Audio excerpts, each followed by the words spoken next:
लक्ष्मीच्या पावलाने या मालिकेत आता आपण जबरदस्त असा ट्विस्ट पाहणार आहोत। कला ही दिनकरचे कर्ज कसे फेडते हे आपण या मालिकेत पाहूया। लक्ष्मीच्या पावलाने या मालिकेत चांदेकर कुटुंब एकत्र हॉलमध्ये बसलेले असतात। तर कला आबांना म्हणते, आबा मी माझं काम करून कर्ज फेडणार आहे। तर आबा म्हणतात, हे बघ मुली, तू घरातूनच काम करून पैसे कमवू शकतेस आणि तुझं कर्ज फेडू शकतेस।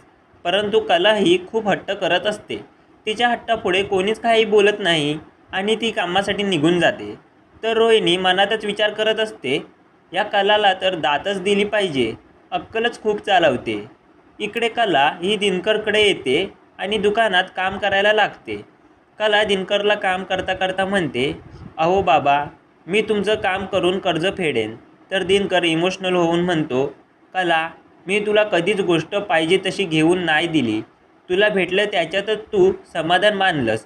दिनकर म्हणतो, तुला आर्ट्स कॉलेजमध्ये ॲडमिशन पाहिजे होतं, तेही माझ्याने शक्य झालं नाही। कसा बाप आहे मी, जो मुलींचे स्वप्न पूर्ण नाही करू शकलो। तर कला म्हणते, तुम्ही उगाच टेन्शन घेता, तुम्हाला माझ्या कलेवर विश्वास आहे ना, मी माझं काम करून तुमचं सर्व कर्ज फेडून टाकेन।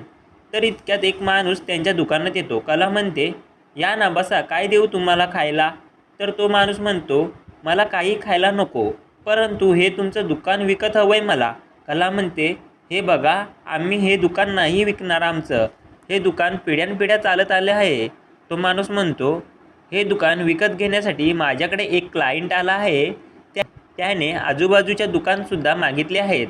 तर तो माणूस म्हणतो, तुम्हाला या दुकानाचे 25 लाख रुपये भेटतील। दिनकरला हे ऐकून विचार येतो, 25 लाख? 25 लाखाने घर वाचवता येईल? तर कला म्हणते, अहो आम्हाला नाही विकायचं हे दुकान। त्या माणसाला कला सांगत असते आणि तो माणूस निघून जातो। तर इकडे दिनकर त्या पैशाचा विचार करत असतो आणि मनातच विचार करतो, एवढ्या पैशात तर माझं घर वाचेल। आणि परत ते दोघंजणं कामाला सुरुवात करतात। काही वेळाने परत तो माणूस त्यांच्या दुकानात येतो। तर कला म्हणते, मी नाही सांगितलं ना तुम्हाला, का परत आला आहात? तो माणूस म्हणतो, सॉरी, पण माझं एकदा ऐकून घ्या। कला काही ऐकायला तयार नसते।